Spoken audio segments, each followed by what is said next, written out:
Oke, saudara-saudara, pengantar perpajakan itu terakhir materinya adalah pajak penghasilan.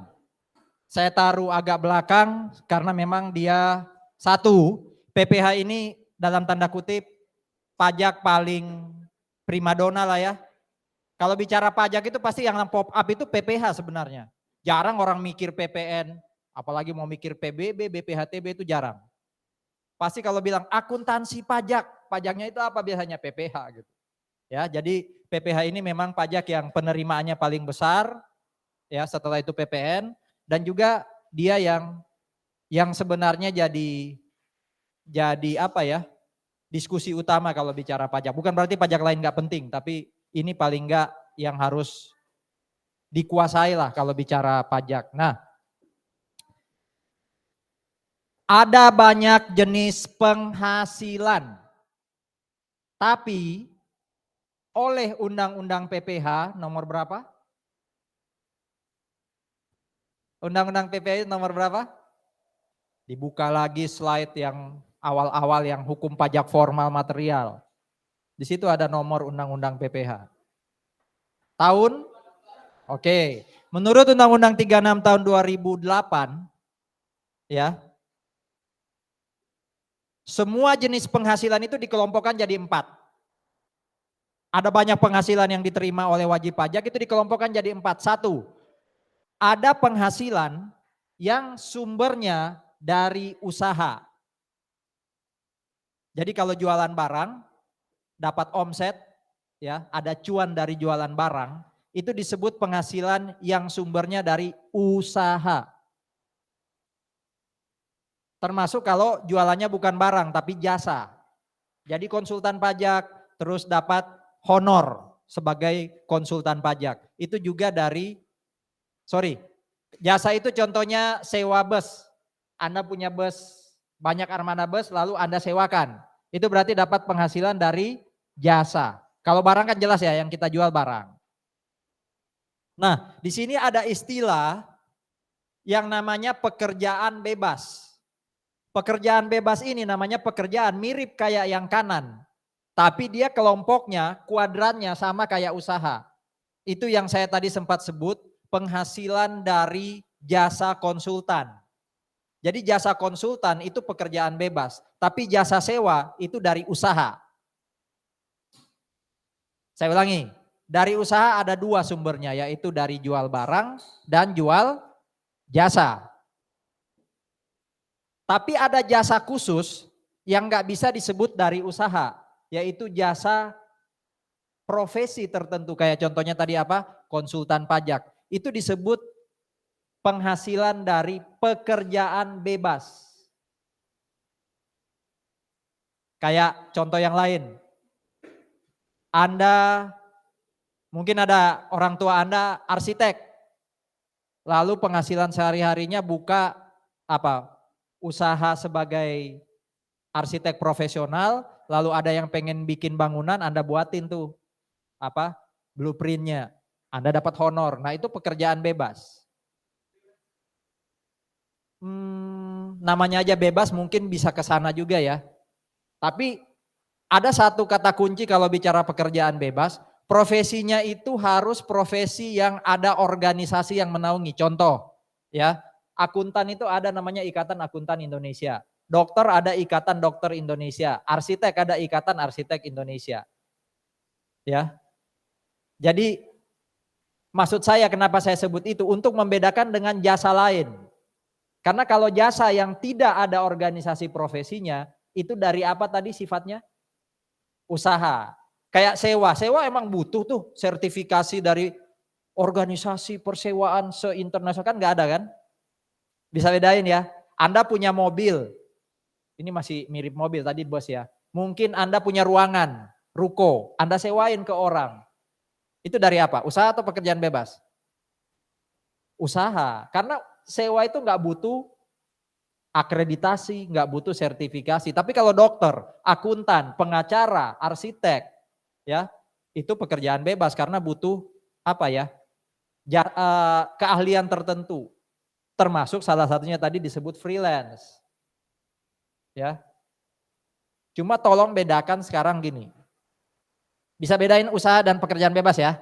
Oke, sekarang tolong bedakan. Ada seorang dokter. Dia buka praktek di rumah. Dapat apa biasanya? Pokoknya dari pasien ya, dapat duit dari pasien. Itu kan dari apa? Pekerjaan bebas. Karena kan harus keahlian. Tapi kalau dokter tadi kerja di rumah sakit. Jadi pegawainya rumah sakit yang dia dapat apa? Gaji. Kalau gaji itu bukan yang kiri, dia dari yang kanan. Terikat atau kata lain yang pojok kanan atas itu kerja di orang, wes. Saya akuntan. Kalau saya punya jasa konsultan sendiri jadi freelance gitu ya, itu saya yang kiri.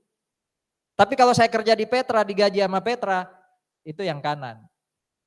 Mungkin nggak saya dapat dua, yang kiri sama kanan? Bisa aja. Ya, jadi kalau yang dari rumah, saya buka sendiri konsultan saya freelance, saya taruh di kotak kiri. Kalau yang saya dapat dari Petra bentuknya apa? Gaji, saya taruh yang kanan. Bisa bedain ya?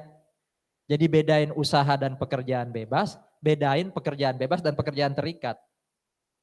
Usaha pekerjaan bebas itu bedanya di tadi, pekerjaan bebas itu jasa yang profesional. Bagaimana bedain pekerjaan bebas dan terikat? Ya satu kerja di orang, satu freelance. Terserah namanya aja pekerjaan bebas, terserah saya. Dapat duitnya itu terserah saya rajin atau enggak. Untuk buka jasa saya. Kalau jual barang pasti dari apa? Usaha. Ya. Oke. Kalau modal itu gini logikanya. Saya punya aset. Saya punya sesuatu yang namanya aset atau harta. Dari aset atau harta itu saya dapat penghasilan. Saya punya duit, saya pinjamin ke Anda. Saya dapat apa dari Anda? Selain pengembalian pokok tadi. Bunga, bunga itu penghasilan. Penghasilan dari modal. Saya punya apa? Laptop umpama atau handphone atau apapun yang Anda nggak punya, Anda butuh pinjam dari saya, Anda bayar sewa. Itu masuk di modal. Atau investasi istilahnya ya. Saya punya uang, saya belikan saham. Saham itu aset saya. Dari saham saya bisa dapat apa? Dividen. Dividen itu penghasilan, tapi dari modal. Kalau ada penghasilan yang nggak bisa dikategorikan 1, 2, 3, udah buang ke sini. Contoh, dapat hadiah undian. Hadiah undian itu kan nggak bisa dikategorikan A, B, C ya. Apalagi kalau hadiah undiannya itu bukan karena saya punya tabungan. Tiba-tiba aja dapat. Ya, dapat door prize gitu ya. Warisan itu juga masuk lain-lain.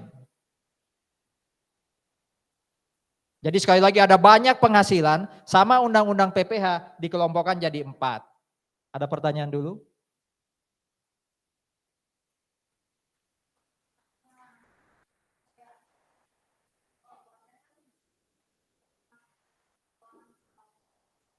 Terus? Nah, ini pekerjaan bagus, apa pertanyaan bagus. Tadi kan saya sebut, contoh yang bawah ini apa? Sewa kan? Padahal tadi saya kasih contoh sewa itu masuk di usaha.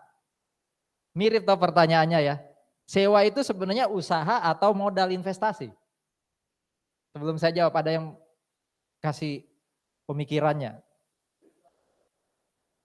Berarti salah dong saya bilang tadi sewa itu contoh modal investasi. Melihatnya itu gini saudara-saudara. Kalau core bisnis Anda, utamanya Anda itu memang dari itu, dari sewa komputer, sewa mobil, atau sewa apapun, termasuk kalau saya punya ruko saya sewain, itu memang usaha utama saya. Saya dapat penghasilan memang core-nya itu utamanya ya. Utamanya dari situ ya, itu berarti usaha. Yang disebut modal atau investasi ini adalah dalam tanda kutip ya, sampingan. Jadi orang tadi di pertanyaan teman kita ya, mungkin dia punya aslinya usaha jualan elektronik. Di depan rumahnya ada lahan atau depan kantornya ada lahan yang bisa dipakai untuk sewa. Dibukainlah sewa komputer. Itu sampingan kan? Usaha utamanya jual komputer atau elektronik. Nah itu dari usaha. Tapi dari sewa itu jadi modal atau investasi. Jadi memang betul pertanyaannya itu ngarahkan kita membedakan modal investasi dengan usaha apa Pak? Yang mana yang core-nya, mana yang utamanya? Utamanya itu yang usaha. Kayak tadi contoh modal itu saya bilang apa? Bunga ya. Buat bank bunga itu apa? Core bisnis toh. Berarti buat bank bunga itu apa? Usaha. Tapi buat toko yang mungkin jual barang secara kredit dapat bunga, bunga itu apa? Modal. Paham ya?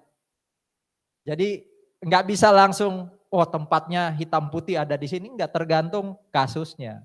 Jadi saya mau jelaskan itu lebih lanjut, ada pertanyaan, pas nih. Jelas ya? Saya punya toko. Tokonya itu bentuknya UD, usaha dagang. Atau nggak dikasih nama CVPT lah, kasih nama toko aja, toko AAT gitu ya. Bukan CV, bukan PT. Itu usaha.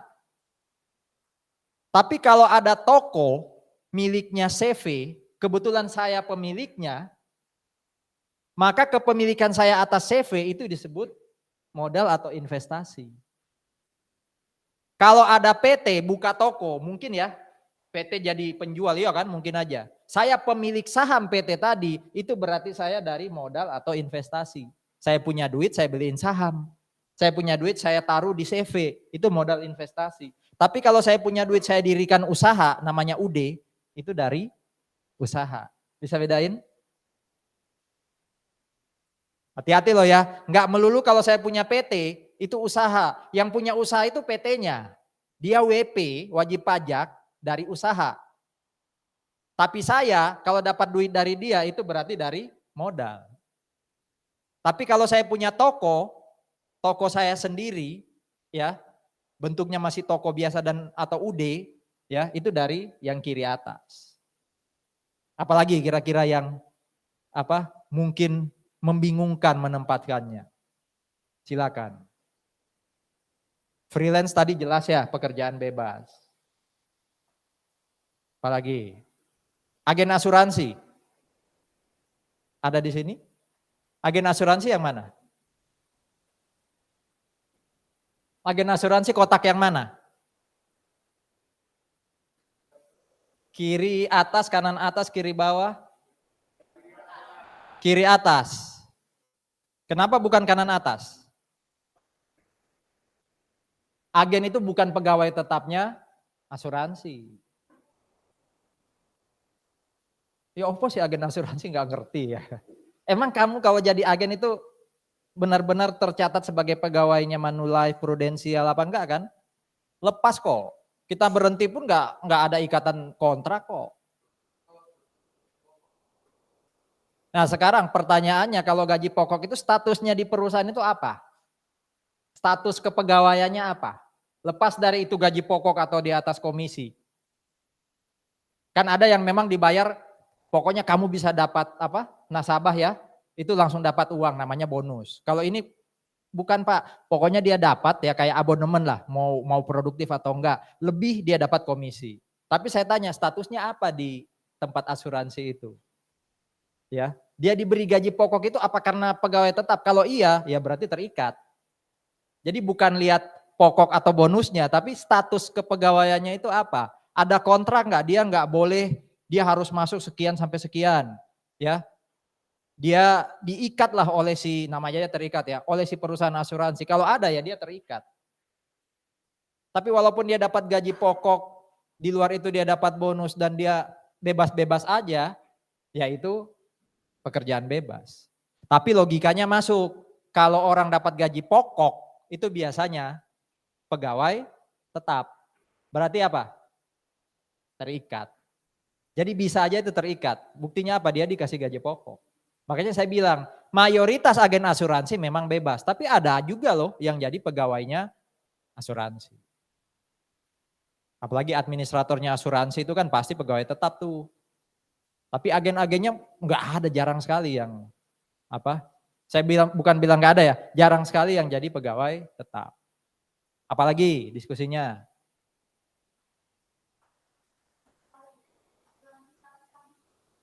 Asuransi tapi sampingnya tetap bebas toh? Karena dasarnya memang udah pekerjaan bebas toh? Bukan sampingan pun kan pekerjaan bebas. Iya enggak?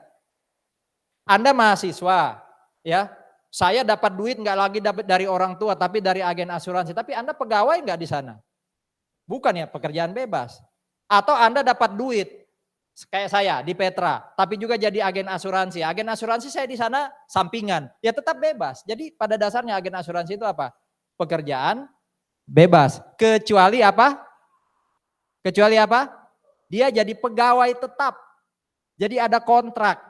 Kontrak yang mengatakan dia digaji pokok tadi contohnya. Atau apapun kontraknya yang mengatakan pokoknya kamu terikat loh dengan kontrak ini. Nah itu baru yang kanan atas. Gitu ya. Atau ada lagi? Silakan. Pertanyaan yang paling penting adalah kenapa harus dipisahin kotak-kotaknya? Kenapa nggak disebut penghasilan aja? Kira-kira kenapa? Nah, cara hitungnya pasti beda dong. Ngapain dipersulit kalau kemudian tidak ada cara-cara yang berbeda. Tarifnya berbeda, cara hitungnya berbeda, nanti kita lihat. Ya. Nah ini nih, masih ingat stelsel kita? Stelsel kita stelsel apa? Campuran, artinya apa? Di awal ada pajak yang dibayar di muka, di akhir dihitung ulang kan? Jadi bayangkan aja, sebelum akhir tahun kita sudah dapat penghasilan.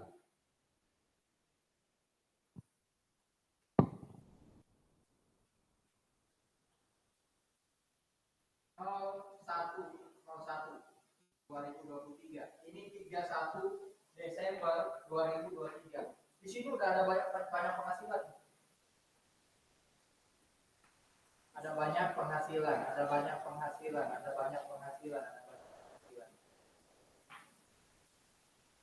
Bisa saja ada penghasilan yang langsung dipotong PPh. Contohnya apa? Gaji udah pasti. Ya kan? Waktu dapat dipotong PPh. Kalau jualan barang belum ada PPh-nya kan? Belum ada PPh. Ada yang juga mungkin tidak kena PPh. Saya pernah kasih contoh apa? Contohnya dapat penghasilan tapi nggak kena PPh. Warisan. Kalau ini apa contohnya? Jualan barang. Ya kan? Waktu kita jual barang ke pelanggan, nggak pernah dia potong PPh. Tapi bukan berarti bebas pajak loh.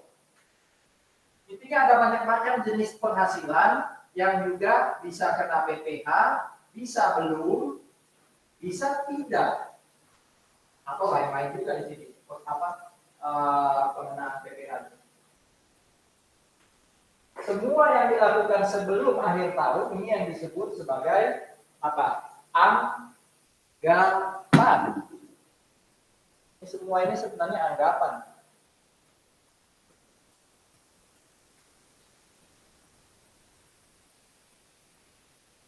Termasuk yang ini ya, dipotong PPh, belum akhir tahun sudah dipotong PPh. Oh, itu berarti masih anggapan.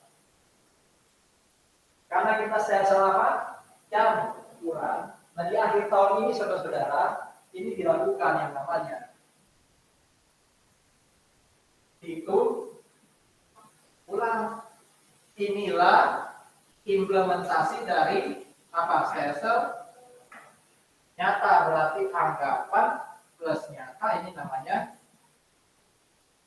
Nah yang saya lihat ini di depan ini adalah pakai mic nggak masuk di rekaman.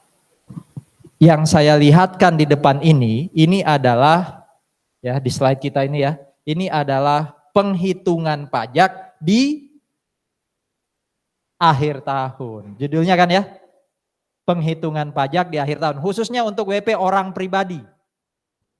Orang pribadi itu bisa dari pekerjaan, bisa dari usaha, tapi usahanya hanya bentuknya UD. Kalau dia sudah punya PT, ya PT-nya itu jadi wajib pajak badan, dia dapat penghasilan tapi dari modal.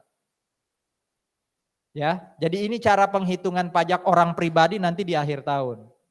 Tadi saya tanya kenapa harus dibedain 4 ini? Karena ini saudara-saudara. Ada 4 sumber penghasilan, tapi ngitungnya beda loh. Yang pekerjaan sama usaha, ini maksudnya pekerjaan terikat ya. Kalau ini berarti usaha dan pekerjaan bebas. Pekerjaan terikat dan bebas serta usaha itu dasarnya apa? Neto, artinya apa? Kalau saya dapat omset, kalau saya dapat sesuatu, apapun namanya, boleh dikurangi sesuatu juga. Sementara kalau dari modal investasi atau lain-lain harus apa? Bruto, jadi grossnya. Kalaupun ada biaya atau pengurang lain-lain, nggak boleh dihitung waktu mau ngitung pajak. Jelas ya, itulah kenapa salah satunya, kenapa ini dibedakan. Ada pertanyaan dulu sampai di ini, yang biru atas. Pelan-pelan Pak dosen.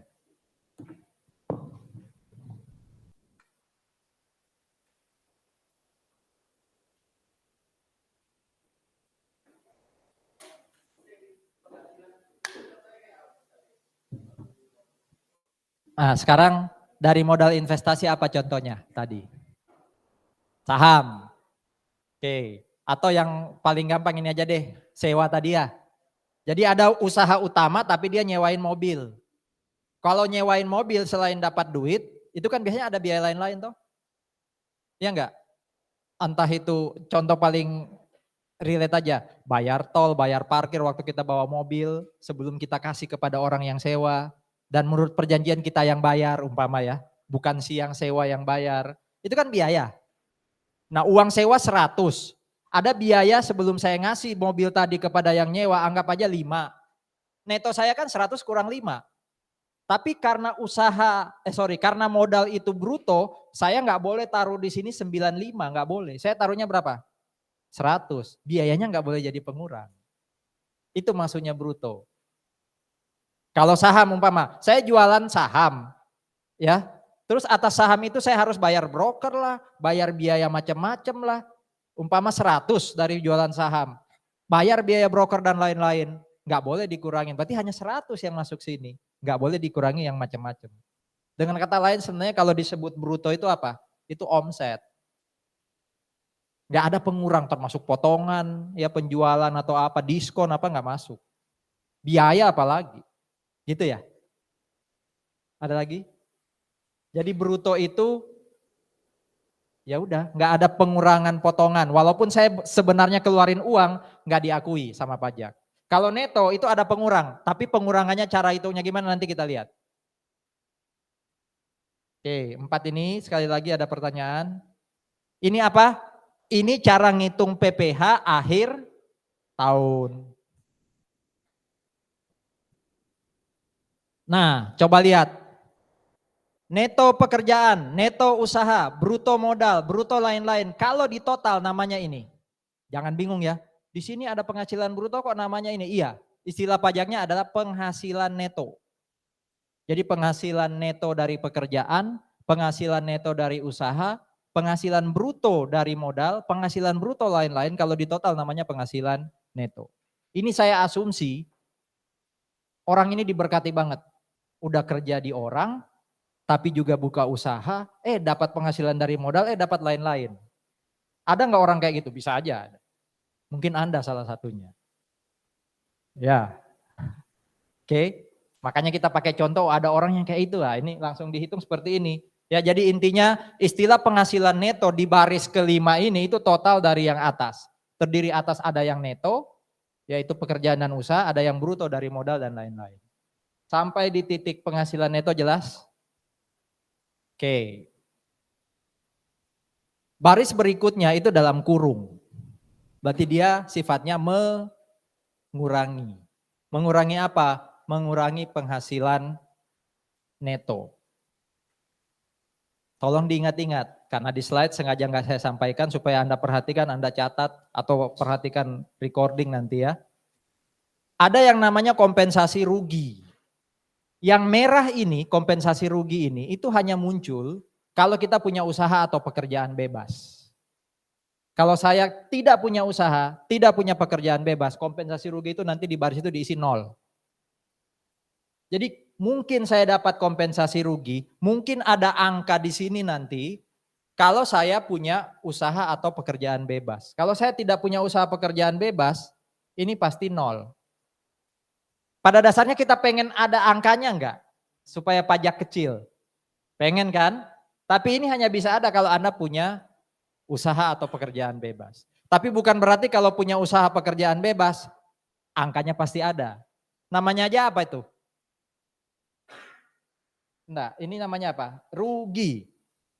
Itu artinya usaha Anda, pekerjaan bebas Anda posisinya rugi. Rugi itu artinya apa? Bahasa gampangnya apa? Biayanya lebih daripada income, daripada pendapatan. Di satu sisi mungkin kita bersedih ya, tapi di sisi lain secara pajak itu boleh jadi pengurang. Saya ulang, kompensasi rugi hanya bisa diisi kalau kita punya sumber usaha atau pekerjaan bebas. Rugi itu muncul karena biaya usaha pekerjaan bebas kita lebih besar daripada pendapatan usaha atau pendapatan pekerjaan bebas kita. Jadi contoh, ini mungkin akhir tahun 2023 ya. Kompensasi rugi di sini adalah rugi tahun sebelum 23. Ya. Jadi yang disebut kompensasi rugi ini anggap aja tahun lalu saya rugi tahun 2022. Nah, ruginya itu boleh saya taruh di sini sebagai pengurang. Berarti sebenarnya enak loh kita sebagai wajib pajak di Indonesia. Tahun 2022 saya bayar pajak nggak kira-kira? Rugi harusnya nggak ada pajak. 22 nggak ada pajak, kan rugi. 23 rugi yang tahun lalu bisa jadi apa? Pengurang, berarti 2 kali dong kita dapat manfaat kan? Nah orang kalau belum belajar pajak nyerang aja ke pemerintah gitu. Padahal sistemnya ini malah menguntungkan pengusaha. Ingat, menguntungkan pengusaha berarti Anda kalau pengen jadi karyawan itu nggak dapat fasilitas ini. Jadi kita didorong oleh pajak jadi apa? Pengusaha atau konsultan pekerja bebas. Jadi kompensasi rugi di sini saya ulangi tadi terisi kalau kita punya usaha di mana usahanya tahun sebelumnya apa? Biayanya lebih besar. Pak, gimana kalau ngitung 2023 yang rugi itu 2021? Silakan. Batasannya itu 5 tahun kita boleh kompensasi rugi. Jadi contoh ya, saya ruginya tahun 2020, berarti 5 tahun ke depan saya boleh ngurangin rugi saya 2020. Tahun berapa aja tuh? 21, 22, 23, 24, 25. Berarti 2023 saya mau ngitung PPh akhir tahun, saya ingat 2020 saya ada rugi, masih boleh.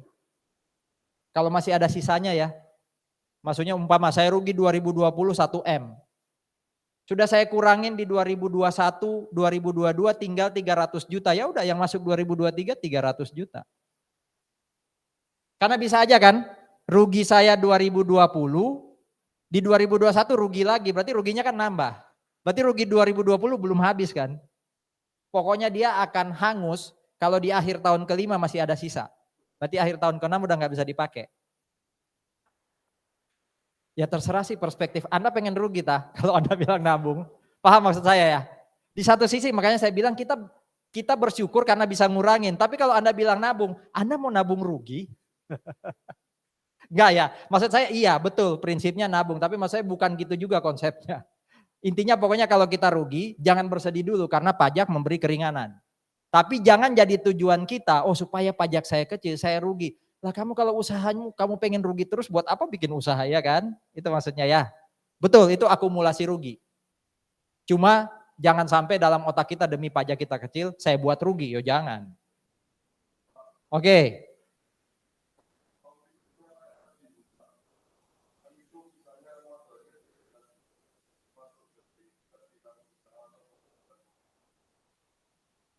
Saya bikin toko.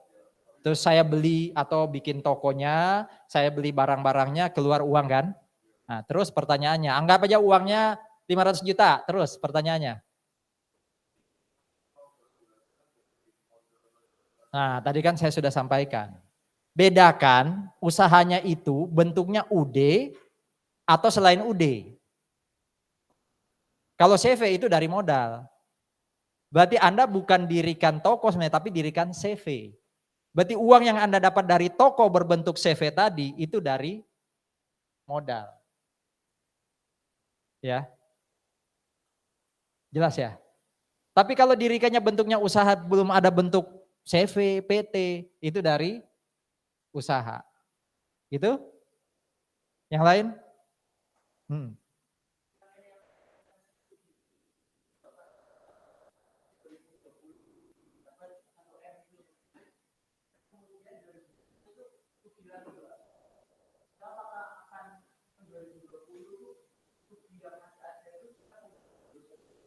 Ya 2020 bisa mundur terus sampai 2025.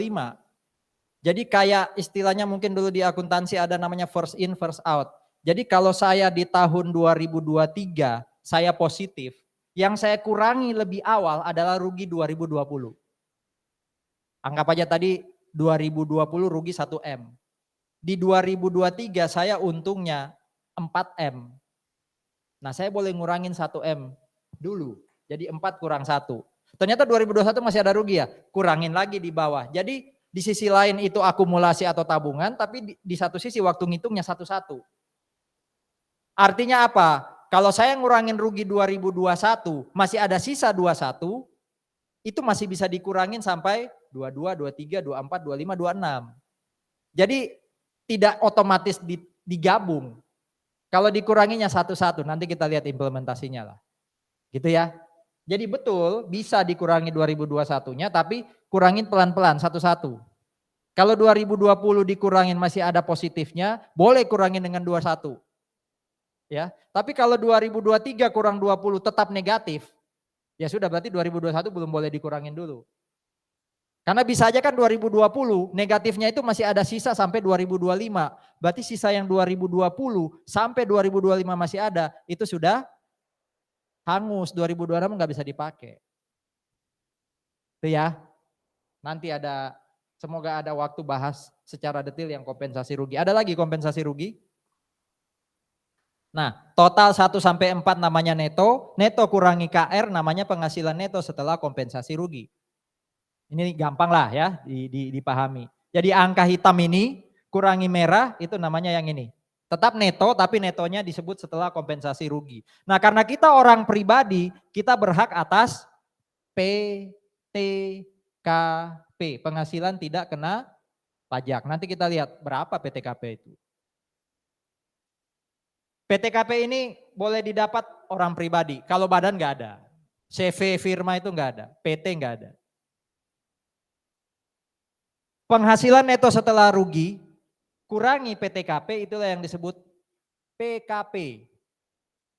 Tapi di sini bukan pengusaha kena pajak, melainkan apa? Penghasilan kena pajak. Jadi hati-hati ya. Kalau kita bicara PPN ada PKP, oh itu pengusaha kena pajak. Kalau PKP-nya ada di PPH, oh itu penghasilan kena pajak. Jadi bedain, karena istilahnya sama singkatannya. Kalau sudah dapat penghasilan kena pajak, maka kita sudah bisa ngitung PPH akhir tahun. Yang ini nih, yang mau kita cari di hitung ulang ini nih. Kita sudah bisa ngitung PPH akhir tahun. Stelsel apa yang kuning ini? Nyata. Ini nyata, benar-benar akhir tahun. Apakah ini semua yang kita bayar? Anggap aja ketemunya 100 juta PPH terutang. Apakah ini semua yang kita bayar? Hah? Belum tentu. Karena sebelum akhir tahun saya sudah dipotong pajak kan. Ini yang disebut apa tuh? Masih ingat? Pajak yang dipotong sebelum akhir tahun dan bisa ngurangin pajak akhir tahun saya. Disebut apa? Tax credit. Jadi yang kita bayar ke pemerintah adalah PPH terutang akhir tahun, kompensasikan dengan tax credit sebelum akhir tahun. Atau kredit pajak. Nah, mulai nyambung ya. Mulai nyambung teori-teori hafalan kita dengan implementasi hitungan ini. Jadi nggak otomatis PPh terutang ini saya bayar ke pemerintah di akhir tahun. Kurangi dulu dengan kalau sudah pernah ada pembayaran pajak sebelum akhir tahun, itu yang kita kurangi. Nah, berarti PKP harus kali tarif PPh. Kita kan sudah belajar, PPh itu tarifnya apa untuk orang pribadi? Progresif. Kalau badan? Kalau untuk PTCV? Ada yang tahu tarif pajaknya badan? 22%, itu berarti apa? Proporsional. Kalau orang pribadi itu progresif. Nanti kita lihat. Sampai yang kuning ada diskusi dulu.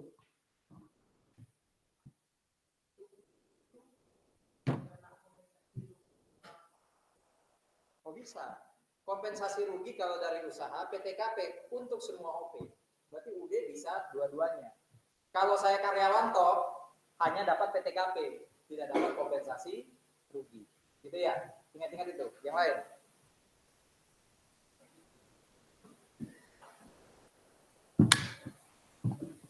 Oke. Nah, bagaimana cara ngitung penghasilan neto dari pekerjaan? Wah, pekerjaan kayak saya ini ya, itu ternyata bisa ngitung penghasilan neto. Tapi bukan berarti semua uang yang saya keluarkan untuk bekerja itu bisa jadi pengurang. Kira-kira apa sih uang yang saya kan karyawan, pegawai. Apa uang yang saya keluarkan sebagai pegawai? Bensin dari rumah, makan di kantor, anak saya sekolah, ya kan? Beli kebutuhan rumah tangga itu kan biaya-biaya saya kan. Boleh nggak semua dikurangi? Jawabannya nggak boleh. Tapi bersyukur hitungnya atas neto. Nah gimana cara ngitung netonya pekerjaan terikat atau kerja di orang itu kalau mau ngitung penghasilan neto gimana? Ini nih. Pengurangnya cuma 2. Bruto, ini berarti total gaji saya belum dipotong macam-macam. Dikurangi hanya 2. Ingat-ingat nih. Pengurang pertama namanya biaya jabatan. Jangan salah mengerti. Biaya jabatan itu tidak merujuk ke jabatan tertentu. Oh dia jadi rektor, dia jadi wakil rektor, dia jadi dekan, dia jadi kaprodi, ketua jurusan. Itu pasti dapat biaya jabatan. Enggak. Biaya jabatan itu diberikan ke semua pegawai. Namanya aja yang nyeleneh, biaya jabatan. Jadi semua pegawai tetap, semua yang dapat penghasilan dari pekerjaan terikat, itu dapat biaya jabatan. Enggak tahu di belakang ada enggak ya? Oh enggak ada. Biaya jabatan itu besarnya adalah, atau cara ngitung biaya jabatan adalah,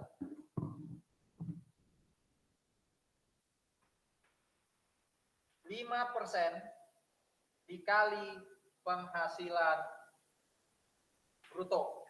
Ini kan ada penghasilan bruto ya. Yang disebut biaya jabatan adalah 5% kali penghasilan bruto.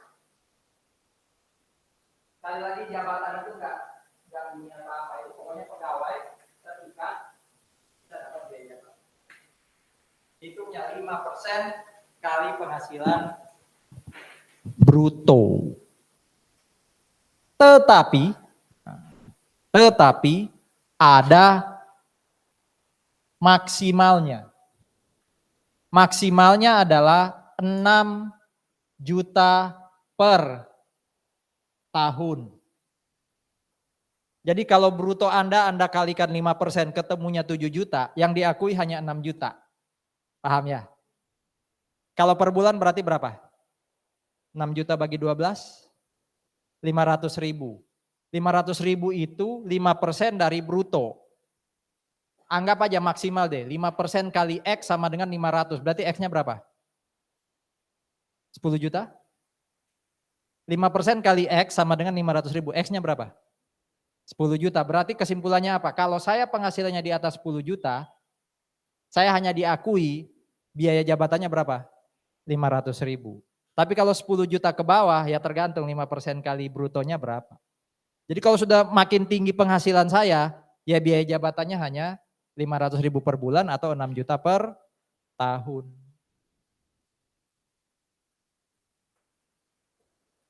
%5 kali bruto. Maksimal 6 juta per tahun atau 500.000 per bulan. Ya. Sekarang saya nanya, 500.000 per bulan buat seorang pegawai, dapat apa sih pengeluaran 500.000 per bulan? Bensin itu kayaknya sudah lebih, sorry bukan bensin ya, apa istilahnya, entah itu yang bukan subsidi ya. Itu 500.000 mungkin 2 kali lah, 1 juta lah. Berarti 500.000 ini kan kecil sekali kan ya. Bayar uang sekolah itu cuma untuk 1 anak mungkin. Kecil sekali, sekolah apa yang 500.000 per bulan. Tapi bersyukur pada Tuhan masih ada yang boleh dikurangi loh. Iya kan?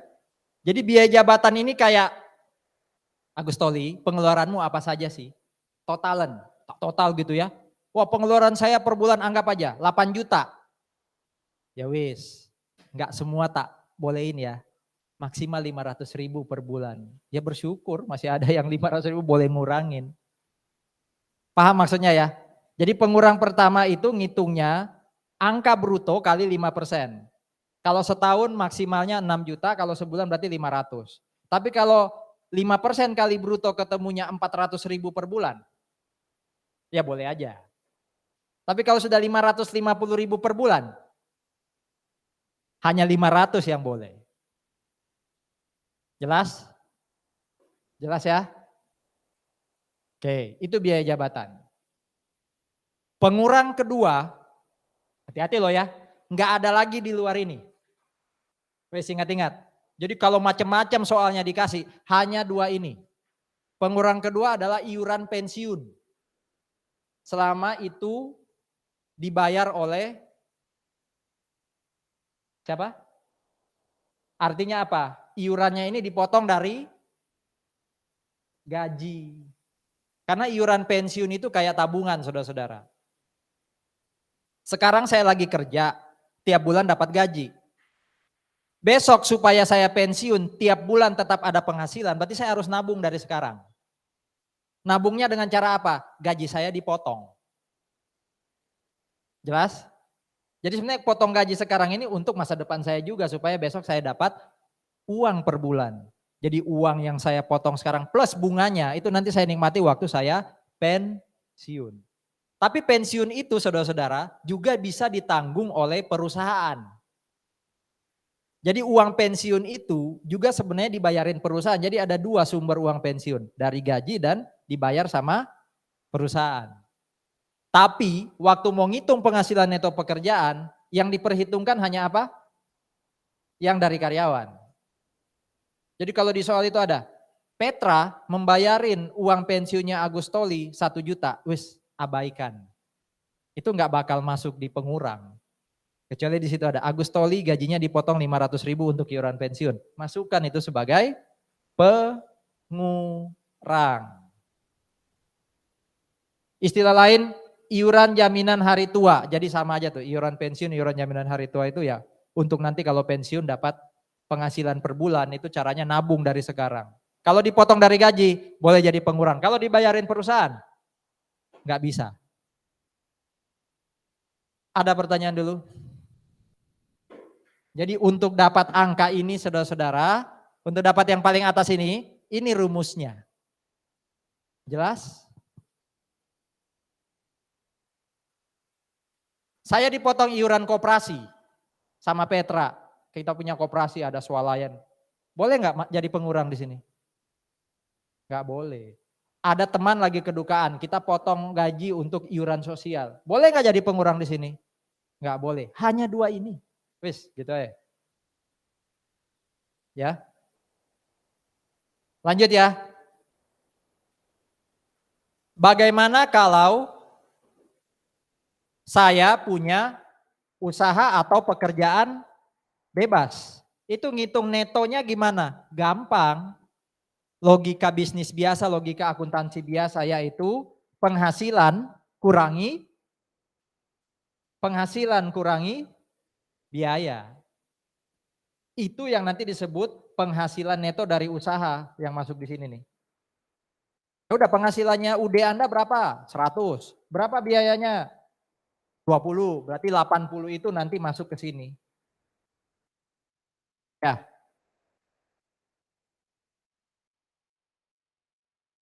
Nah, kadangkala Anda kalau ke pasar atom, ada nggak yang punya usaha pasar atom di sini?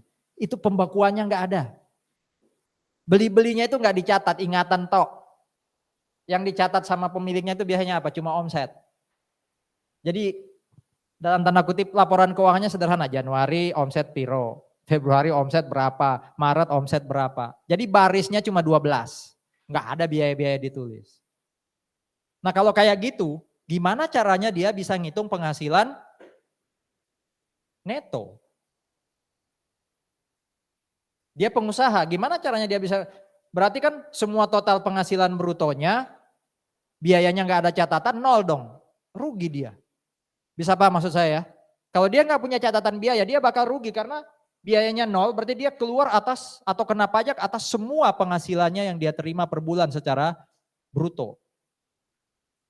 Nah orang-orang seperti itu yang mungkin catatannya masih kurang lengkap, itu boleh bikin yang namanya pencatatan.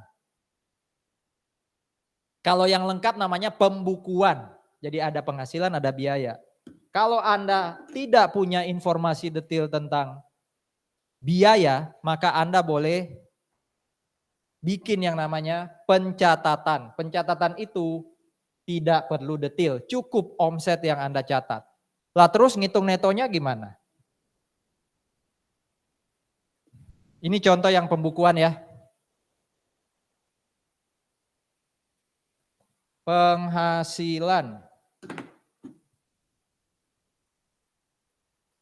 100, biaya 20. Ya, ini namanya penghasilan neto dari usaha 80. Ya udah 80-nya ini taruh paling atas di sini. Nih dari usaha. Jelas ya? Tapi bagaimana kalau penghasilan saya dari usaha ini tidak ada biayanya? Ada biayanya tapi nggak saya catat. Nah caranya itu ngitungnya gini. Penghasilan, anggap aja 100. Biaya saya ada sekitar 20 tapi nggak saya catat. Nah sama pemerintah ini cara ngitungnya untuk dapat penghasilan neto adalah ini dikali dengan yang namanya norma penghitungan penghasilan neto. Saya ulangi ya, yang atas ini kalau Anda punya pembukuan yang rapih, biaya yang ada buktinya. Kalau yang bawah ini, Anda punya biaya tapi nggak dicatat secara rapih. Ya, sehingga Anda cuma punya catatan omset. Berarti untuk sama-sama ketemu penghasilan neto, maka brutonya ini ya, itu dikali dengan norma penghitungan penghasilan neto. Bentuknya persentase. Hati-hati, ini bukan tarif pajak, ini norma. Norma ini hanya gantiin estimasi kalau Anda nggak punya catatan biaya. Anggap aja ya. Normanya 20%, berarti penghasilan netonya berapa? Norma itu tersedia bebas, nanti Anda bisa cari ya. Klik aja, search saja, norma penghasilan neto. Kalau Anda jualan barang di Surabaya dengan di Makassar, bisa jadi beda normanya. Ya, lebih tinggi yang Surabaya karena kotanya lebih besar mungkin. Jadi dokter di Surabaya dan di Kalimantan beda. Norma dokter di Surabaya lebih tinggi. Pertanyaan saya, kalau di soal diberitahu normanya 20%, berarti penghasilan netonya berapa? 20. Saya pengen tanya logika Anda. Ini kan 80, ini 20. Sebenarnya ini kalau secara tidak langsung kita bisa menyimpulkan yang bawah itu biayanya berapa sih? 80.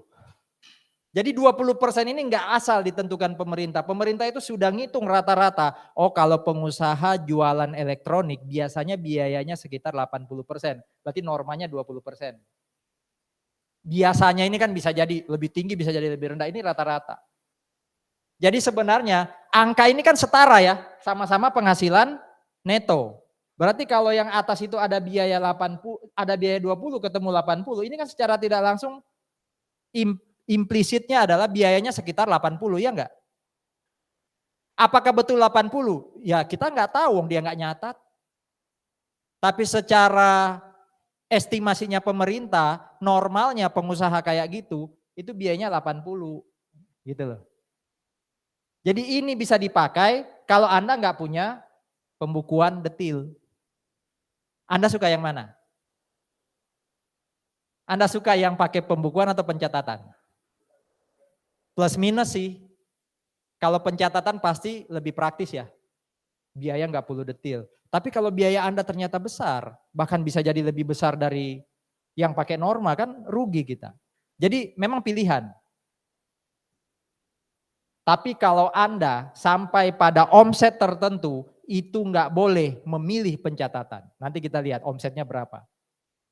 Jadi kalau omsetnya masih di bawah batasan tadi, itu boleh milih pakai pencatatan atau pembukuan. Tapi kalau sudah mencapai batasan omset tertentu tadi, Anda mau nggak mau harus pembukuan. Berarti harus rapi. Ya. Apapun itu, mau pakai pembukuan atau pencatatan, ya, penghasilan neto dari usaha sudah saya ajarin. Ada pertanyaan?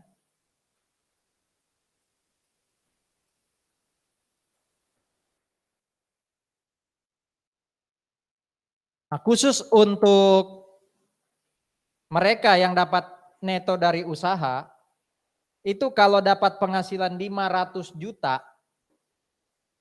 dalam 1 tahun, pas 500 juta, termasuk 499, 498, maka omset tersebut, peredaran bruto itu nama lainnya adalah omset. Omset tersebut tidak kena PPh.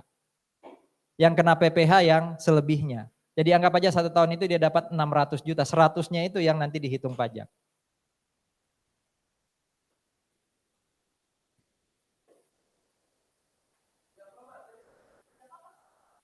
Masa nggak bisa dipahami ini? Anda kalau dapat omset 500, itu nggak kena PPh. Kalau dapat omset 600, Anda kena PPh-nya yang 100. Jadi kalau Anda punya, ini UMKM sebenarnya. Mendorong usaha UMKM.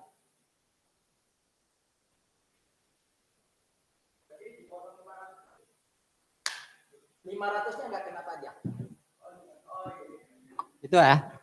Sampai dengan 500 dalam 1 tahun tidak kena PPh. Tapi itu hanya berlaku kalau kita punya apa? Usaha. Kalau gaji, kalau modal, itu nggak berlaku. Ya, hanya kalau usaha atau apa? Pekerjaan bebas. Jadi kalau usaha itu pasti nyambung ke pekerjaan bebas ya. Ini saya stop hanya di usaha. Nah, saudara-saudara, tadi saya katakan, tadi kan saya tanya, mau milih pembukuan atau milih pencatatan? Mau pakai norma atau mau pakai yang detil? Katanya pengen yang norma aja, Pak. Itu bisa Anda pilih kalau omset Anda berapa nih? Jangan kecampur dengan PKP loh ya, PKP itu PPN. PPN itu jadi PKP kalau kita di atas 4,8 kan. Kalau ini pas 4,8, Anda nggak bisa milih. Mau nggak mau Anda harus pakai apa? Pembukuan. Kalau Anda masih di bawah 4,8, boleh milih. Mau pakai pembukuan atau pencatatan, mau pakai norma atau tidak. Ya, jadi batasannya itu 4,8. Kalau pas 4,8, Anda harus hitung detil. Kalau Anda di bawah 4,8, masih boleh hitung pakai norma, masih boleh hitung pakai yang ini. Semua pilihan.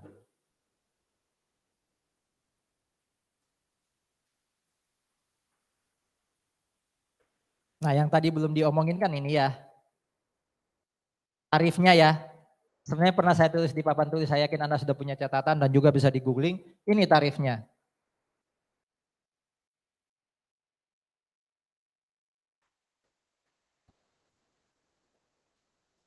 Coba kita praktekin.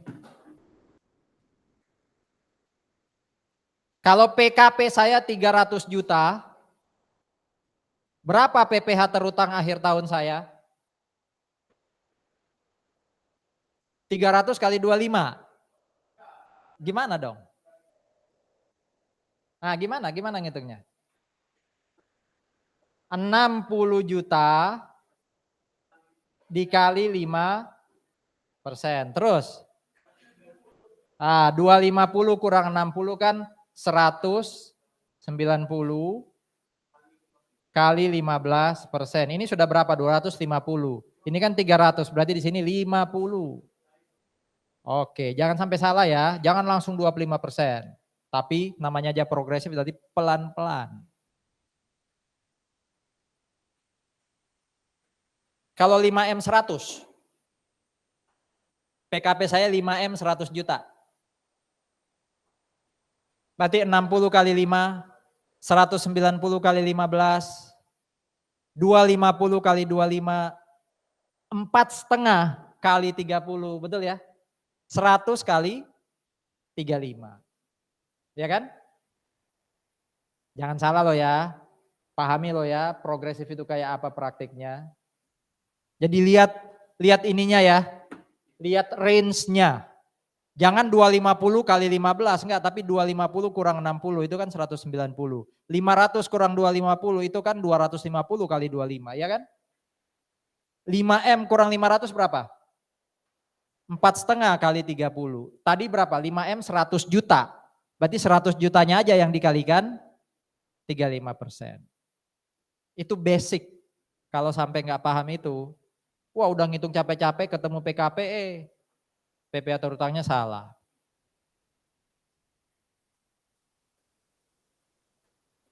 Ada pertanyaan dulu?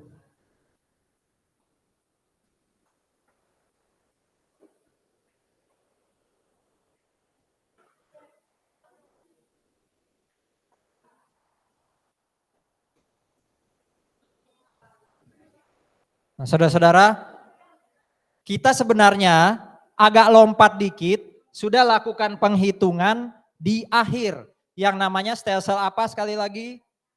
Nyata. Nah sekarang kita mau belajar beberapa praktik stelsel anggapan. Kita mau lihat, apa sih contoh pajak-pajak yang dipungut sebelum akhir tahun? Tadi sudah disebut. Gaji Pak. Nah. Jadi ini namanya pajak-pajak yang dipungut atau kita bayar sendiri ke negara sebelum akhir tahun. Ada PPh 21, 22, 23, 24, 25 dan final. 21, 22, 23, 24, 25 itu sebenarnya pasalnya Undang-Undang 36 2008. Jadi kenapa disebut 21 itu angkanya karena ada diatur di Undang-Undang pasal 21 dan seterusnya. Penghasilan kayak apa yang dipotong PPh 21? Enggak ada di sini ya. Nah ini, dah. Gampangannya kalau dari pekerjaan. Gaji itu dipotong sama Petra, saya dipotong Petra ya itu PPh 21 namanya. Saya jadi akuntannya papa Anda minta Pak Agus tolong bantu pembukuan papa saya kasih jasa dipotong PPh sama papa Anda itu PPh 21. Ada lagi tadi PPh pasal 22. Ini biasanya jual barang, hati-hati loh ya, nggak semua jual barang nggak dipotong dulu sama pembeli loh ya. Kalau kita jualnya ke pemerintah, maka pemerintah motong. Tadi kan saya bilang, jual barang itu jarang dipotong sama pembeli. Tapi kalau jualnya ke pemerintah sama pemerintah dipotong pajak. Tapi potongnya itu sebelum akhir tahun. Jangan takut, itu bisa jadi apa sekali lagi? Tax credit. Nama tax creditnya PPh pasal 22. Jadi anggap aja ini, saya dapat penghasilan dari usaha, jual barang ke pemerintah 1M. Nah sama pemerintah dipotong 1,5% kali 1M, itu namanya PPh 22. Banyak sih jenis PPh 22 tapi saya kenalin yang simpel-simpel aja lah. Nanti kalau mau kenal lebih jauh ada di perpajakan, ada di PPh orang pribadi. Ya, bertahap kita belajarnya. 23 itu mirip kayak 21. Biasanya atas imbalan. Tapi imbalannya itu yang nerima adalah badan. WP badan. Tadi kan saya Agus Toli datang nih ke teman ini nih. Sama papanya saya dikasih duit, honor. Sama papanya saya dipotong PPh 21 karena saya orang pribadi. Tapi kalau saya Agustoli datang sebagai pegawainya Petra, yang dibayar itu Petra, bukan Agustoli. Nah Petra itu dipotong PPh pasal 23.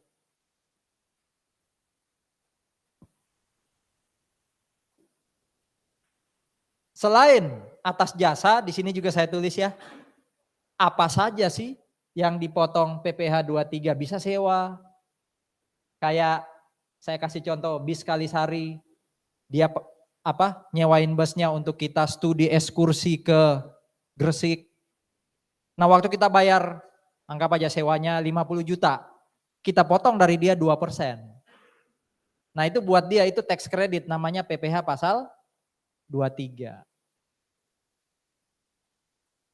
Atau bisa jadi dividen, bunga, royalti, itu PPh 23 bisa tarif 2% atau 15%. Di level hukum pajak, saya masih belum mewajibkan Anda hafal tarifnya sewa berapa, tarif dividen berapa. Nanti saya beritahu di soal. Anda tinggal ngitung, Anda kalikan. Ya, jadi nggak usah ribet. Pak, ini tarif progresifnya gimana nih cara implementasi? Nggak usah takut. Nanti saya tulis PPh 21 yang dipotong sekian juta atau sekian puluh juta. PPh 22-nya sekian, PPh 23-nya sekian. Jadi Anda cukup tahu angkanya itu, nanti Anda implementasikan untuk ngitung pajak. PPh 24 itu PPh kalau kita terima penghasilan dari luar negeri. Ya, penghasilan dari luar negeri.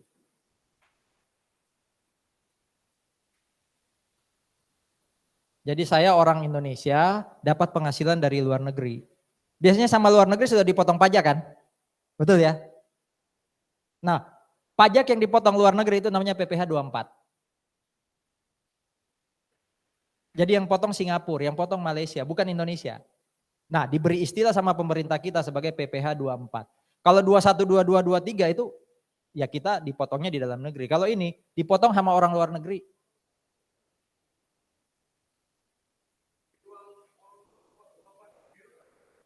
Nggak masuk di Indonesia. Uang pajak yang dipotong.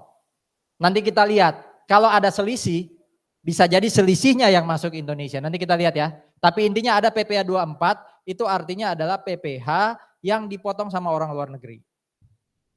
Jadi di sini ada contoh nih, saya dapat penghasilan sebelum akhir Desember, dipotong sama orang luar negeri. Nah, yang dipotong orang luar negeri itu disebut tax credit. Namanya apa? PPh pasal 24.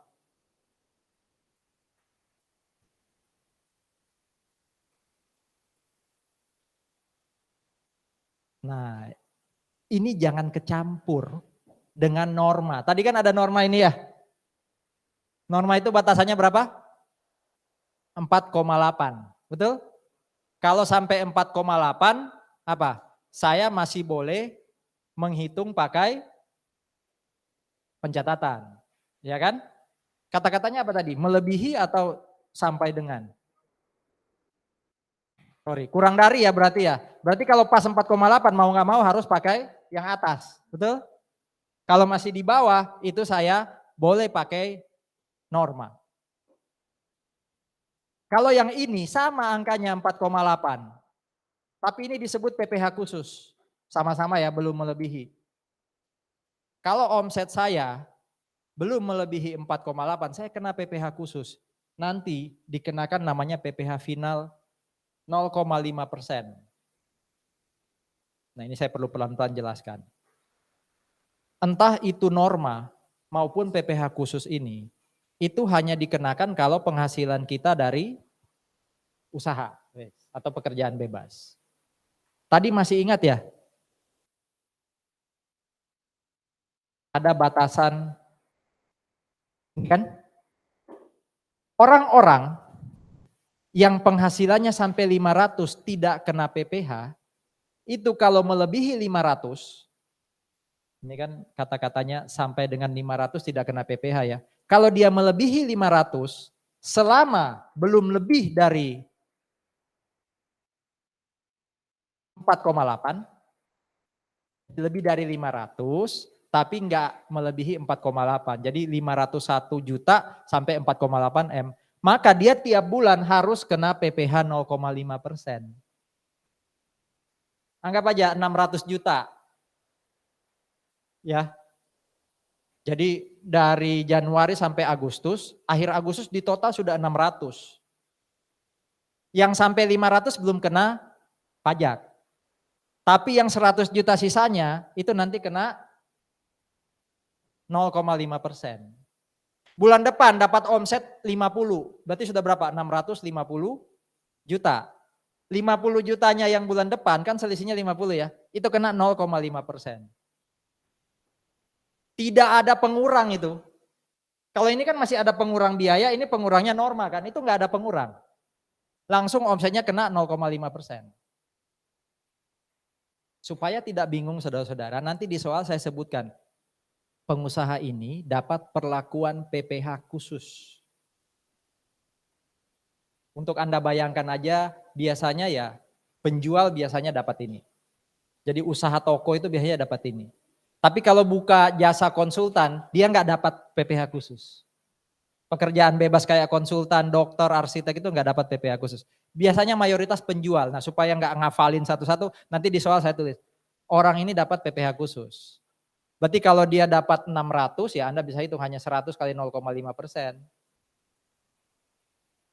Tapi kalau saya tulis, dia tidak dapat PPh khusus. Tapi omsetnya cuma 4M. Gimana? Ayo. Kalau PPh khusus kan tadi sampai 500 nggak dapat PPh, nggak kena PPh. Di atas 500 sampai 4,8, 0,5. Gimana kalau ada pengusaha, dia tidak dapat PPh khusus, pas omsetnya nggak sampai 4,8, anggap aja tadi 4M, gimana? Per tahun, kita anggap per tahun wis. Gimana?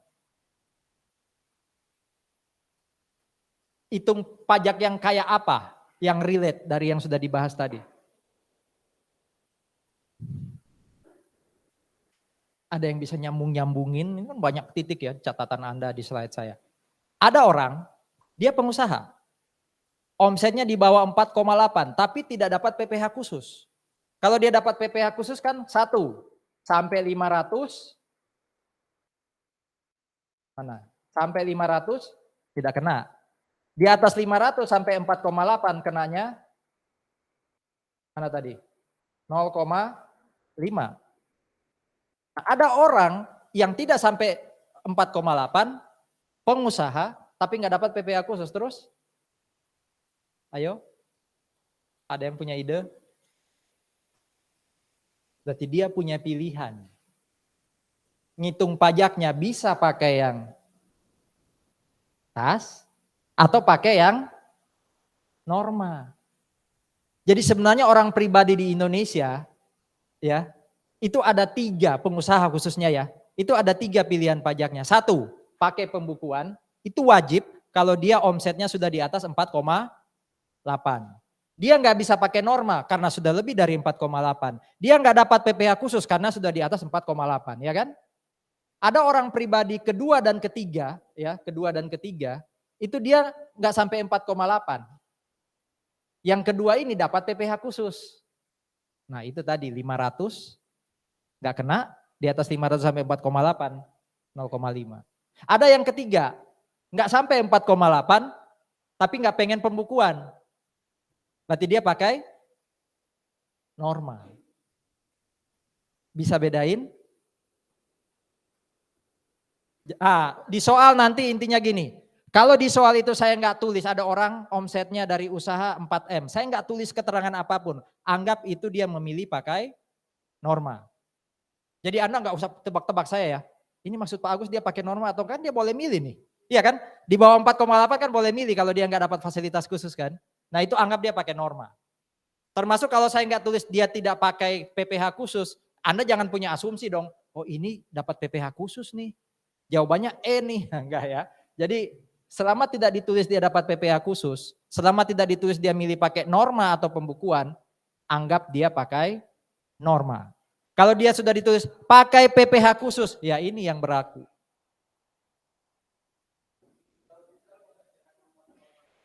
(4,5) dari usaha ya. PPh khusus. Tunggu, kurangi dulu dengan 500 juta. Ya, kali 0,5%. Itu ya.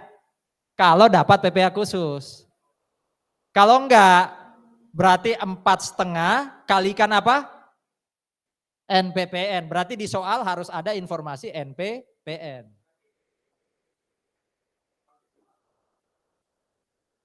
NPPN. Berarti di soal harus ada NPPN. Nggak usah dikurangi 500, betul. 500 hanya berlaku kalau dapat PPh khusus. Mulai nyambung ya. Apalagi? Nggak nyatat. Apalagi kalau nyatat, wis IPK 4 ini.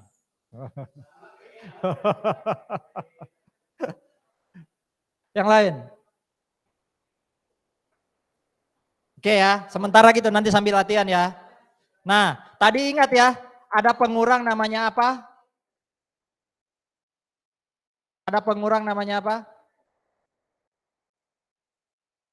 PTKP. PTKP kita, saudara-saudara, itu menjawab lagi menegaskan pertanyaan kakak kelas kita ya. PTKP itu berlaku untuk semua WPOP tanpa melihat dia itu karyawan kah, pengusaha kah, dan besarannya adalah, lihat aja angka yang ini. Ini saja makasih sejarah, dulu pernah sekian, terbaru yang ini. 54 juta per tahun. Berarti kalau Anda bagi 12 ketemu berapa? Anda bagi 12 ketemu berapa? 4.500.000.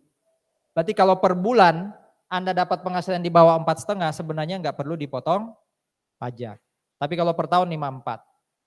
Nah PTKP ini saudara-saudara, sini ada enggak ya? Oh, oke. Ada status PTKP, kalau dia belum menikah dan tidak punya tanggungan, tadi saya lihat ada yang sudah nyatat-nyatat tuh. Istilahnya ini TK atau TK 0. Ini belum menikah dan belum punya tanggungan. Saya perlu pertegas, belum tentu orang TK belum menikah itu nggak punya tanggungan. Bisa aja punya tanggungan. Mungkin di rumahnya ada orang tuanya. Nah, itu berarti nanti tanggungannya keisi tuh TK 1. Mungkin di rumahnya ada anak angkat. Itu bisa TK 1. Jadi orang TK bisa jadi ada tanggungan. Ya. Kalau ada tanggungan, ininya isi TK anggap aja 1 atau TK 2, maksimal itu TK 3. Jadi maksimal tanggungan 3. Di rumah Pak, ada 2 orang tua saya, ada 3 anak angkat saya. 5 berarti ya, yang diakui hanya sampai 3.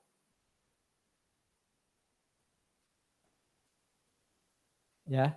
Nah, kalau sudah berubah, tadi ini kan masih TK ya. Kalau sudah berubah menjadi K,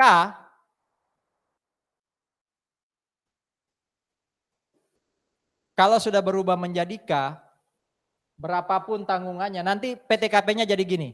Kalau TK ini kan berapa tadi per tahun? 54 juta. Anggap aja TK 0 ya. Berarti dia 54 juta. Tapi kalau dia berubah menjadi K itu berarti 54 juta plus karena dia sudah menikah, undang-undang pajak sebutnya kawin ya. Karena dia sudah kawin atau menikah, maka dia dapat tambahan per tahunnya 4.500.000. Jadi 4.500.000 ini karena statusnya menikah.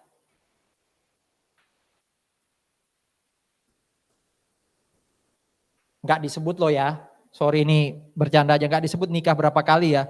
Pokoknya menikah dia dapat 4,5, udah. Ya, pokoknya menikah. 54 tambah 4,5. Anggap aja ini masih K0 ya. Belum punya tanggungan. Kalau punya tanggungan, per tanggungannya itu 4,5. Contoh, TK 1 berarti 54 juta, ini untuk WP, ditambah 4,5 juta, Ini karena dia punya tanggungan. Mirip kayak ini ya, tapi ini karena dia sudah menikah. Bagaimana kalau statusnya K1? Ayo, berapa? Ini buat siapa? Diri sendiri WP, tambah. Karena menikah, tambah. Karena tanggungan. K2, berarti ini tambah lagi. Ini tanggungan 1, ini tanggungan maksimal, ini hanya boleh K3, sama kayak TK ya, maksimal TK3. Nah ini yang bisa jadi tanggungan, coba dilihat. Ya. Keluarga sedarah. Ya, sedarah dalam garis keturunan lurus. Atau ya, saudara-saudara, sorry ada lagi di sini semenda. Kita bahas nanti ini semenda ya. Sedara dalam garis keturunan lurus. Berarti kalau pertanyaan yang nggak menikah itu kayak apa dong? Sedara garis lurus. Ayo, belum menikah bisa ada tanggungan selama sedara garis lurus. Orang tua, kalau ke atasnya lagi kakek nenek masih bisa loh. Nah, adik itu ke samping. Berarti adik tidak boleh. Jadi kalau di rumah saya punya adik, umpama saya belum menikah ya, saya dulu pernah ya. Saya puji Tuhan bersyukur dulu gaji saya kecil gitu, ternyata adik saya ngingatin, dulu kamu loh yang sekolahin aku kuliah gitu. Wah, bisa ya. Jadi dulu saya bayarin dia apa? Uang kuliah, uang makannya, uang kosnya. Itu nggak bisa dikurangi dari saya karena kami apa? Ke samping. Walaupun saudara. Jadi yang bisa ke bawah anak saya, cucu saya, atau ayah saya, atau apa nenek saya, pokoknya lurus. Ya, itu yang namanya sedara. Ada yang namanya semenda. Nah, semenda ini hanya bisa berlaku kalau saya sudah menikah. Tadi kan pertanyaan kalau nggak nikah. Semenda ini hanya berlaku kalau saya punya istri. Nah, ke atasnya istri, ke bawahnya istri, itu bisa jadi tanggungan saya. Berarti apa kalau ke atasnya dia? Berarti buat saya apa? Mertua. Ya.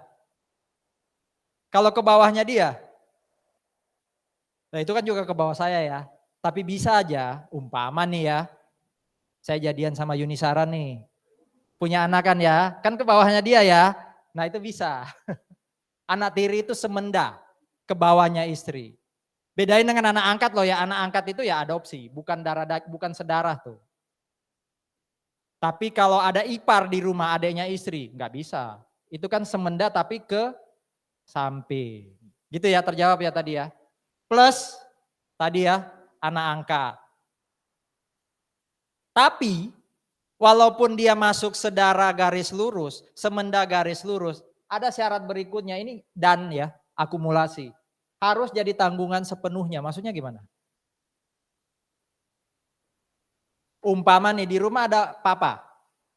Di rumah ada papa saya. Lepas saya sudah K atau masih TK ya. Ya di rumah berarti kan akomodasi dalam tanda kutip saya yang bayar. Makan saya yang bayar. Ternyata papa saya pensiunan. Papa saya berarti punya apa? Penghasilan. Dalam kasus itu menurut pajak bukan tanggungan sepenuhnya. Berarti apa? Berarti apa? Papa saya bayarin kebutuhan hidupnya tapi nggak bisa masuk PTKP. Jadi harus benar-benar nggak punya penghasilan. Umpama di rumah nih, ya biasanya batasannya itu 18 tahun. Anda umpama sudah 19 tahun, Anda masih tinggal di rumah. Ya, Anda masih tinggal di rumah. Kalau Anda sudah punya penghasilan sendiri, walaupun masih ditanggung orang tua kebutuhannya, itu sudah nggak boleh jadi tanggungan. Karena sudah dapat penghasilan, bukan tanggungan sepenuh orang tua sudah. Gitu ya. Jadi memang harus dipahami secara menyeluruh, bukan hanya satu-satu. Oh ya satu lagi, ya. Selain 3 tadi maksimal ya. Jadi di rumah ada orang tua, ada mertua, 4. Ya di aku hanya 3. Ada lagi, statusnya adalah per 1 Januari, mirip kayak PBB. Maksudnya gini, contoh. Umpama nih, Agustus saya belum menikah. Saya baru menikah bulan November 2023. PTKP saya 2023 masih TK. Saya baru jadi K waktu tahun 2024. Jadi batasnya itu 1 Januari di tahun tertentu, itu yang merubah status PTKP seseorang. Saya menikah udah, anak saya lahir November 2023. Saya masih K0 23. Kapan saya jadi K1? Tahun depannya. Pokoknya lihat status per 1 Januari. Ya. Apalagi pertanyaan apa? Pertanyaan soal PTKP.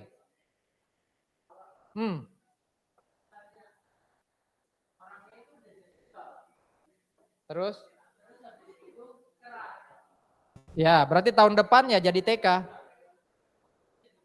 Jadi TK lagi. Hilang. Jangan menikah hanya pengen dapat 4,5 ya. Oh, enak nih status menikah dapat 4,5. Berapa sih 4,5 dibandingkan apa ya? Ya kalau sudah menikah itu banyak lah konflik-konflik. Wong pacaran aja banyak konflik apalagi menikah. Jadi 4,5 itu nggak worth it. Oke, yang lain pertanyaan.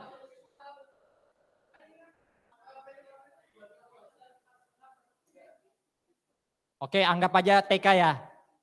Kan kalau dia sudah menikah dapat lagi 4,5 per tahun ya. Oke, anggap aja dia belum menikah.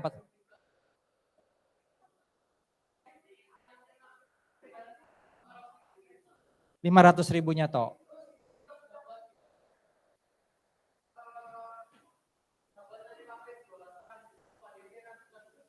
Loh, tadi makanya saya asumsikan dia belum menikah.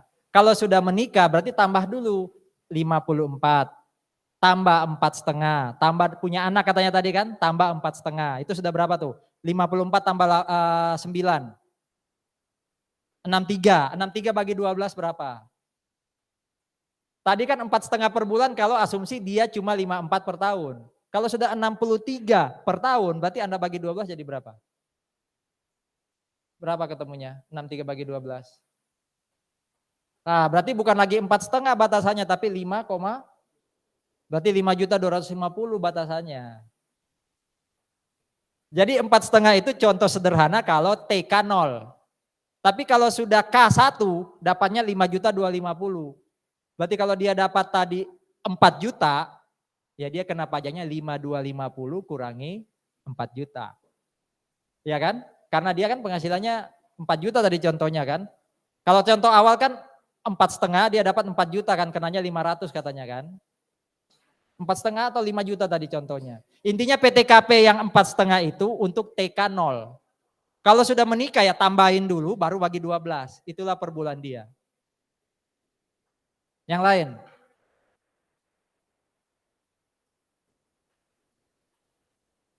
Oke, saudara-saudara, bicara PTKP, halo? Bicara PTKP,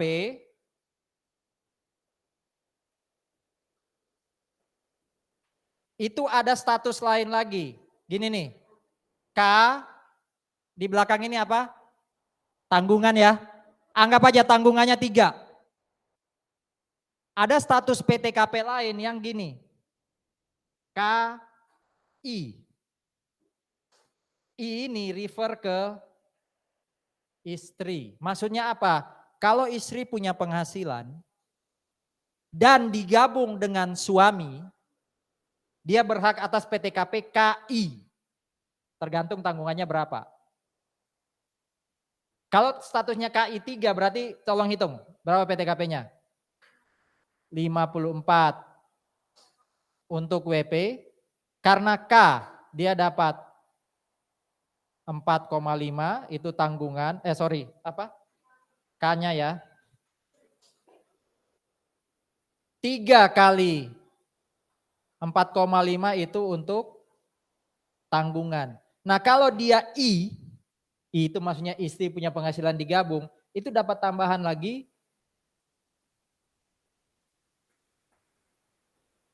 Ini untuk I, istri yang penghasilannya digabung. Bisa dihitung berapa total atau maksimal PTKP seseorang dalam 1 tahun? 54 tambah 54, 108. Ditambah 18. 108 tambah 18. 126 juta itu maksimal PTKP seseorang. Maksimal berarti bisa lebih kecil. Tapi maksimalnya 100, berapa? 126. Ya dihitung aja ini.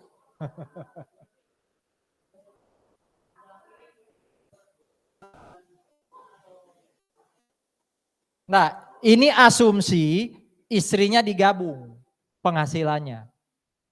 Kalau istrinya nggak digabung, berarti maksimal PTKP saya berapa? Kalau istri saya nggak digabung penghasilannya dengan saya, K3. Berarti K3 itu berapa? 54 tambah 4,5 tambah 3 kali 4,5, ya kan? Tapi kalau digabung, ini dia. Di total aja, tadi dapat berapa? 126 juta. Terkait pertanyaan teman kita yang terakhir. Halo, kalau istri punya penghasilan tapi nggak digabung, ini kan PTKP saya, PTKP-nya WP. Berapa PTKP-nya istri? Apa? Berapa? PTKP istri berapa kalau istri nggak digabung? Ingat-ingat ini, wanita yang sudah menikah, status pajaknya selalu TK. Status pajak loh ya, bukan status Disduk Capil atau pernikahan. Tanggungan itu selama tidak ada ketentuan khusus dianggap tanggungannya suami. Berarti istri selalu dianggap apa? TK 0. Tapi kalau Anda hitung ini, Anda tambah yang atas tambah bawah, harusnya ketemu berapa? Sama. Cuma kalau yang ini semua diakui suami, istri nggak perlu ngitung pajak sendiri. Suami yang ngitung. Jadi penghasilannya istri digabung ke suami, suami dapat pengurang 126. Kalau ini suami ngitung sendiri, istri ngitung sendiri. PTKP-nya suami yang atas, istri yang bawah. Nggak bisa. Satu rumah tangga hanya bisa nanggung 3. Makanya ingat, istri itu kalau tidak digabung dengan suami, statusnya pasti apa? TK 0. Wis, ingat-ingat itu. Tanggungan itu jadi miliknya suami. Karena WP itu suami. Gabung NPWP. Jadi kalau umpama istri itu punya penghasilan dan dia bilang, tak gabung ya dengan kamu, berarti NPWP istri itu sama dengan NPWP suami. Tapi kalau yang bawah, yang suami punya PTKP sendiri, istri punya PTKP sendiri, itu berarti istri punya NPWP sendiri. Ya. Mau pilih yang mana? Yang digabung apa enggak? Secara praktis lebih enak yang gabung. Wong sudah jadi satu, ngapain penghasilan enggak jadi satu kan? Ya. Ada pertanyaan?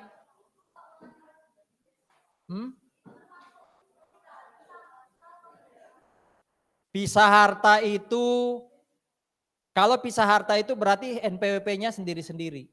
Berarti NPWP pisah harta itu yang bawah. Enggak bisa. Yang lain? Termasuk gini loh, saudara-saudara, halo. Halo, ada kasus kayak gini. Rumah tangganya nggak ada apa-apa, nggak ada masalah. Nggak pengen pisah harta. Tapi istrinya bilang gini, aku tuh udah belajar hukum pajak dari Pak Agus. Dan aku dapat insight, rupanya ngitung pajak itu menantang. Tapi aku mau ngitung pajakku sendiri. Aku pengen lakukan penghitungan pajak sendiri. Dengan kata lain, aku pengen punya NPWP sendiri. Boleh-boleh aja. Jadi nggak pisah harta. Tapi dia pengen lakukan penghitungan pajak sendiri. Jadi nggak digabung. Ya sudah, punya NPWP sendiri. Berarti TK-nya NPWP-nya TK 0. Jadi bisa karena pisah harta, bisa karena pengen lakukan kewajiban pajak sendiri. Intinya NPWP-nya masing-masing. Nah, terakhir saudara-saudara, ini ya, coba lihat ya.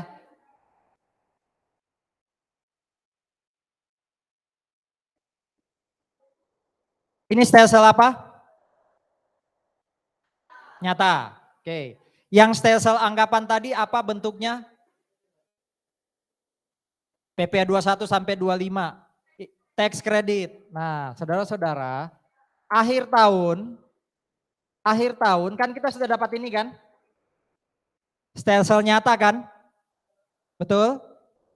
Sebelum akhir tahun, tolong diingat-ingat, sebelum akhir tahun, halo, ini injury time, jadi tolong tetap tenang ya.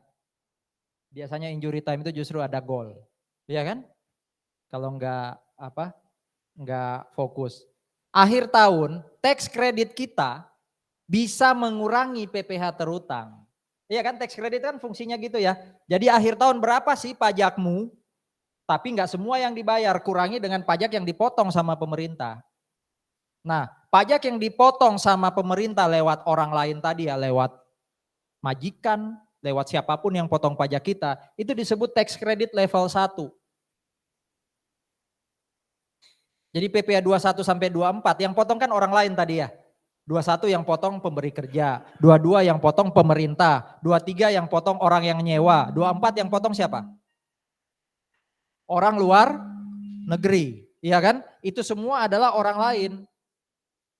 Makanya itu disebut kredit pajak 1. Satu loh tadi yang belum kita bahas. Ini kan? Ini apa judulnya? Berarti kalau ini implementasinya sistem apa? Itu stelsel. Withholding, kalau ini apa? Self assessment. PPh 25 itu nggak dipotong sama orang lain, tapi kita tiap bulan nyetor ke pemerintah. Biasanya yang nyetor sendiri ke pemerintah itu kalau dia pengusaha. Nah sekarang tadi pengusaha itu ada berapa tipe tadi? 3. 1, kena PPh khusus. Dia nyetor sendiri ke pemerintah. Berapa tadi? 0,5% selama di atas 500 kurang dari 4,8. Yang kedua, pakai norma, tetap di bawah 4,8. Ya kan? Yang ketiga, di atas 4,8. Yang kedua dan ketiga ini saudara-saudara, tiap bulan nyetor ke pemerintah, namanya. Itu dia nyetornya itu sebelum akhir tahun di sini nih, di titik-titik ini. Loh, dari mana dapat PPh 25-nya? Itu pakai pajak tahun lalu. Makanya istilahnya apa? Anggapan. Jadi dia kayak nabung dulu. Daripada saya akhir tahun bayar pajak besar, tak tabung saya ke pemerintah. Ya. Itu namanya PPh 25. Itu namanya kredit pajak 2.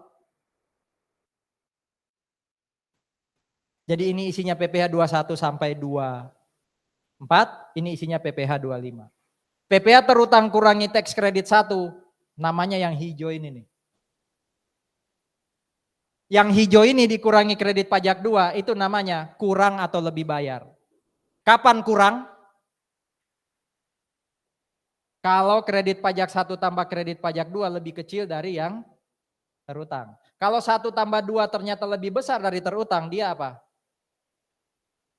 Nah mulai sekarang ingat-ingat kode atau namanya. Kalau kurang bayar namanya PPh 29. Kalau lebih bayar namanya PPh pasal 28A. Ya. Nah saudara-saudara, akan saya selesaikan.